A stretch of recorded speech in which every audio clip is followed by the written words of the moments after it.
God and instead follow the will of the mortal world.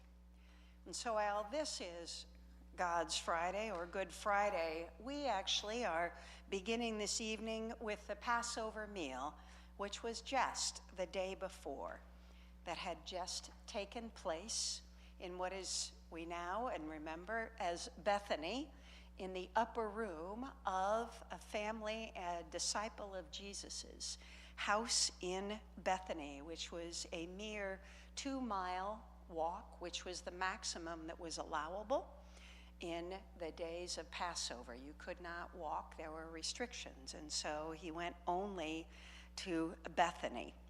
We're all seated at this table, which for some it might be a little odd, but this, in fact, the U-shaped table was in fact quite the norm for festival tables in the days of Jesus, especially in the Passover time. And unlike the Western European pictures that we see where Jesus is sitting in the very center, in historical times, in Judean times, Jesus actually would have been sitting right here, and as most of you know, there were no chairs in those days. People reclined, the table's low, and so they were reclining and laying out. Jesus would have been here. Judas would have been on one side. The beloved disciple, whom we call John, would have been on his opposite side, and the remaining disciples around the table, along with family and children and wives and just extended family, because it was, after all, the Passover.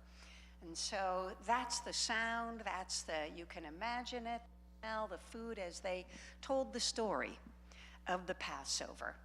So I invite you just to be in that moment, envisioning that, imagining that before the remainder of the time of Jesus's few remaining hours left on earth as a mortal being were coming to an end.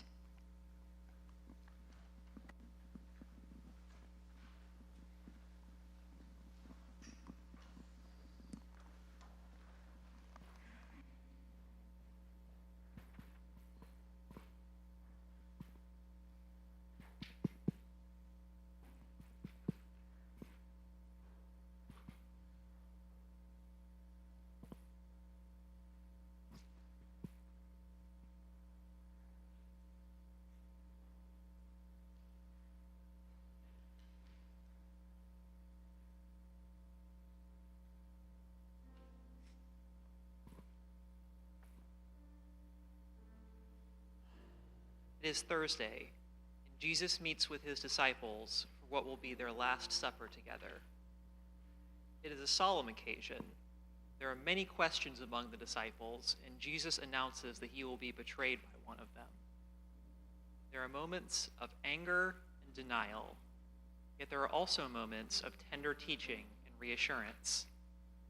Jesus presents the basic elements of bread and wine to describe his blood and his body being offered as a sacrifice for sin. Soon they will be in the Garden of Gethsemane. Though the disciples are anxious, they do not yet understand the significance of all that is occurring. Only Jesus knows that this is the eve of the cross.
Jesus then said to them, "Tonight you will all fall away because of me. For Scripture says, 'I will strike the shepherd, and the sheep will be scattered.' But after I have been raised, I will go to Galilee ahead of you." Peter responded, "Though all may fall away because of you, I never will." Jesus replied, "The truth is, before the cock crows tonight, you will deny me 3 times. Peter said, "Even if I must die with you, I will never disown you." And all the other disciples said the same. Then Jesus went with them to a place called Gethsemane and said to the disciples, I want to invite you to journey over to the Garden of Gethsemane as we continue Jesus' journey into the evening. Come.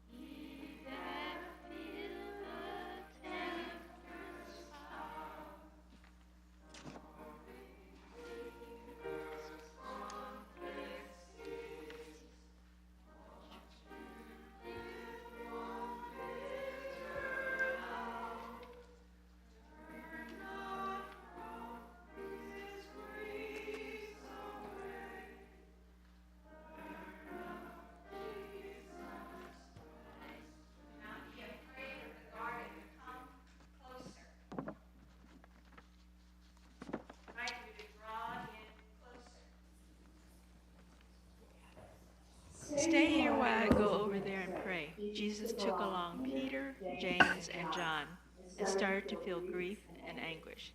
Then he said, My soul is deeply grieved to the point of death.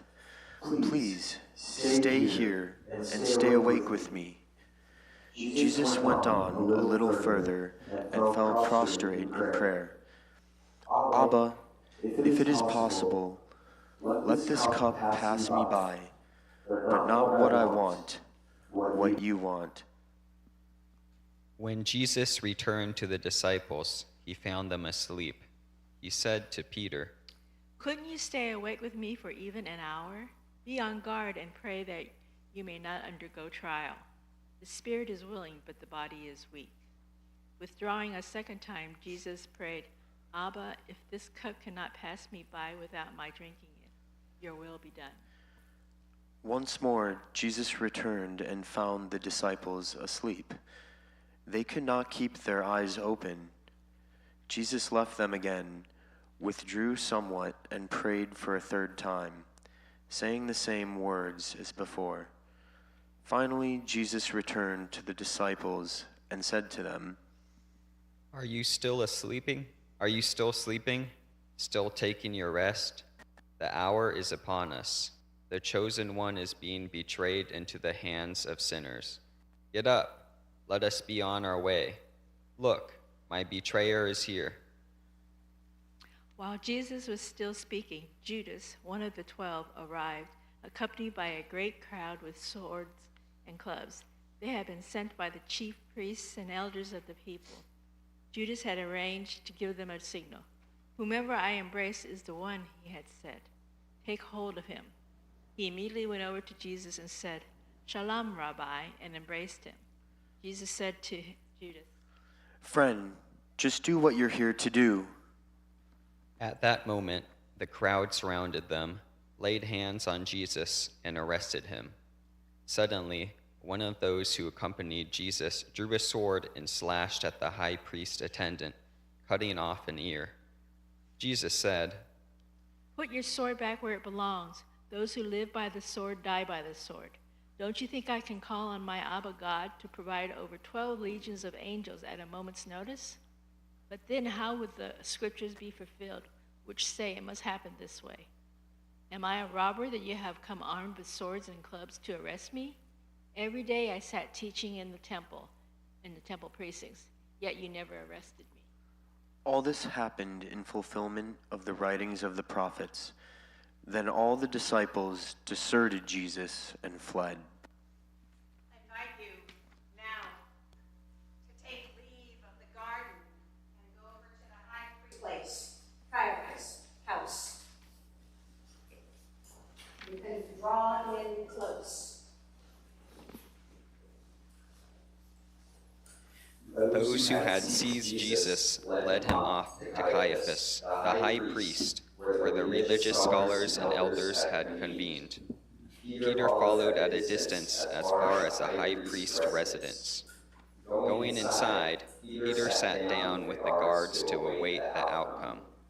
The chief priest, with the whole Sanhedrin, were busy trying to obtain false testimony against Jesus so that they might put him to death. They discovered none, despite the many false witnesses who took the stand. Finally, 2 came forward who stated, "This man has declared, I can destroy God's sanctuary and rebuild it in 3 days." The high priest rose and addressed Jesus. "Have you no answer? What about this testimony leveled against you?" But Jesus remained silent. The high priest then said to him, "I order you to tell us under oath before the living God whether or not you are the Messiah, the firstborn of God." Jesus replied, You have said it yourself, but I tell you, soon you will see the chosen one seated at the right hand of the power and coming on the clouds of heaven. At this, the high priest tore his robes and said, "Blasphemy! What further need do we have of witnesses? You yourselves have heard the blasphemy. What is your verdict?" They responded, "He deserves death." Then they spat at his face and struck him with their fist. Others slapped Jesus, saying, "Play the prophet for us, Messiah. Who struck you?" While this was happening, Peter was sitting in the courtyard. One of the attendants came over and said, "You were with Jesus the Galilean too, weren't you?" But Peter denied it in front of everyone. He said, "I don't know what you're talking about." When Peter went over to the gate, another attendant saw him and said to those nearby, "This one was with Jesus of Nazareth." Again he cursed and denied it. "I don't know him." A little while later, some bystanders came over to Peter and said, "You certainly are one of them. Even your accent gives you away." At that, Peter began cursing and swore, "I don't know the man." Just then, a rooster began to crow, and Peter remembered the prediction Jesus had made. "Before the rooster crows, you will disown me 3 times." Peter went out and cried bitterly. At daybreak, all the chief priests and the elders of the people took formal action against Jesus to put him to death. They bound him and led him away to be handed over to Pilate, the governor. When he saw that Jesus had been condemned, Judas, who had betrayed Jesus, felt remorse. He took the 30 pieces of silver back to the chief priests and elders and said, "I have sinned. I have betrayed innocent blood." "What's that to us?" they answered. "That's your affair." So Judas flung the money into the sanctuary and left. Then he went off and hanged himself. The chief priests picked up the silver, observing, "It's against the law to deposit this in the temple treasury since it is blood money." After some discussion, they used the money to buy Potter's Field as a cemetery for foreigners. That is why that field, even today, is called Blood Field. I want to invite you, let's sing first before we head into Pilate's palace.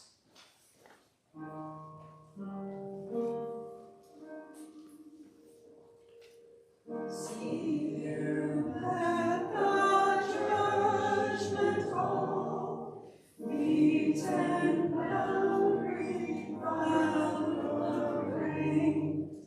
Oh, the wormwood and the gall, oh, the next his soul's the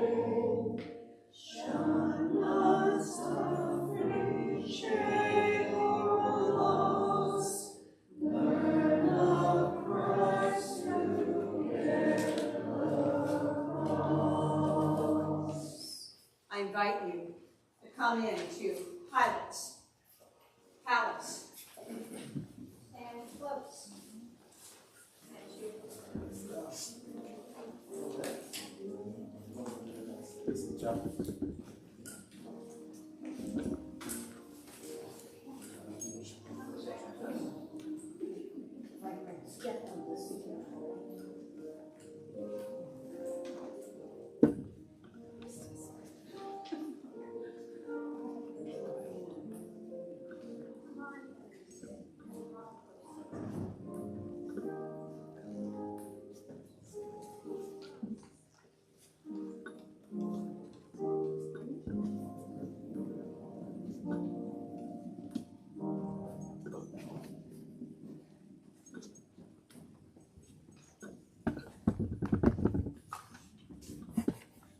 Then Jesus was arraigned before Pontius Pilate, the governor, who questioned him. "Are you the king of the Jews?" Jesus replied, You say that I am. Yet when Jesus was accused by the chief priests and elders, he made no reply. Pilate said to Jesus, "Surely you hear how many charges they bring against you." But Jesus did not answer Pilate on a single count, much to the governor's surprise. Now on the occasion of a festival, the governor was accustomed to release one prisoner, whomever the crowd would designate. At the time, they were holding a notorious prisoner named Barabbas. So when the crowd gathered, Pilate asked them, "Which one do you wish me to release for you, Barabbas or Jesus?" Barabbas or Jesus, the so-called Messiah? Pilate knew, of course, that it was out of jealousy that they had handed Jesus over. Sitting on the bench, Have nothing to do with that innocent man. I had a dream about him last night, which has been troubling me all day long. But the chief priests and elders convinced the crowds that they should ask for Barabbas and have Jesus put to death.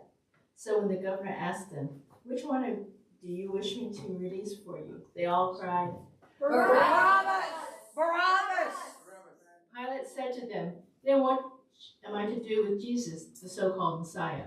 Crucify him! Crucify him! Crucify him! "Why? What crime has he committed?" Pilate asked. But they only shouted louder, Crucify him! Crucify him! Pilate finally realized that he was getting nowhere with this. In fact, a riot was breaking out.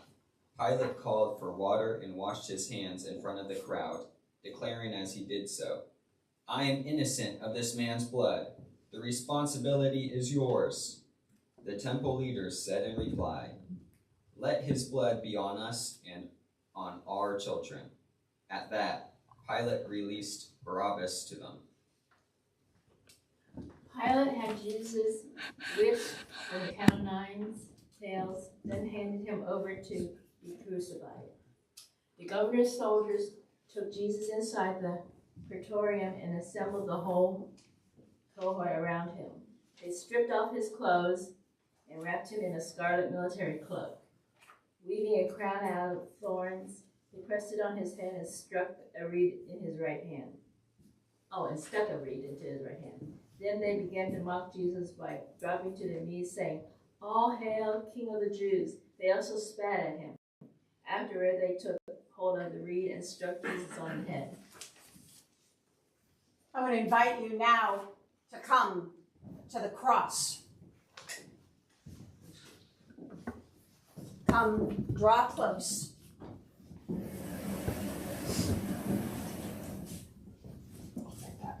I invite you to draw in as close. For we all participated in this.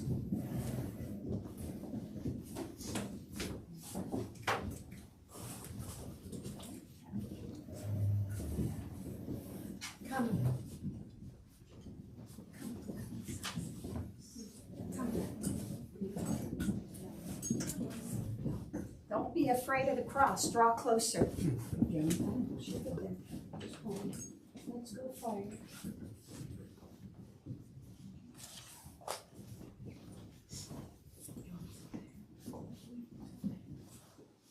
Finally, when they had finished mocking him, they stripped him of the cloak, dressed him in his own clothes, and led him off to crucifixion.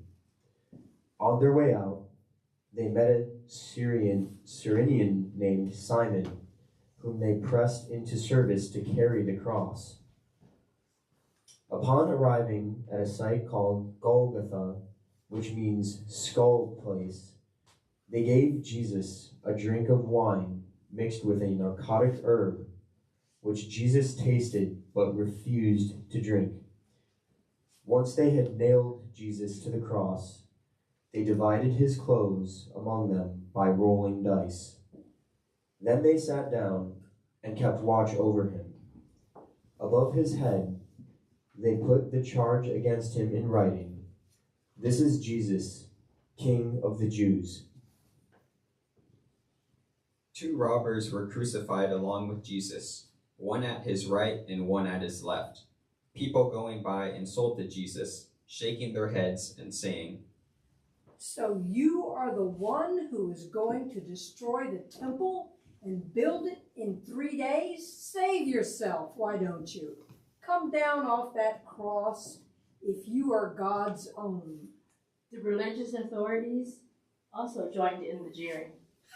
He saved others, but he can't save himself. So he's the king of Israel, huh? Let's see him come down from that cross. Come on down. Come on down. And then we will believe him. He trusts in God. But let God rescue him now. After all, he did claim to be God's own. The robbers who had been crucified with Jesus jeered at him in the same way. At noon, a darkness fell over the whole land until about 3 in the afternoon. At that hour, Jesus cried out with a loud voice, "Eli, Eli, lama sabachthani, my God, why have you forsaken me?" This made some of the bystanders who heard it remark, "He is coming for Elijah." One of them hurried off and got a sponge. He soaked the sponge in cheap wine and, sticking it on a reed, tried to make Jesus drink. The other said, "Leave him alone. Let's see whether Elijah comes to his rescue." Once again, Jesus cried out in a loud voice. Then he gave up his spirit.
Suddenly, the curtain in front of the Holy Holies was ripped in half from top to bottom. The earth quaked, boulders were split, and tombs were opened.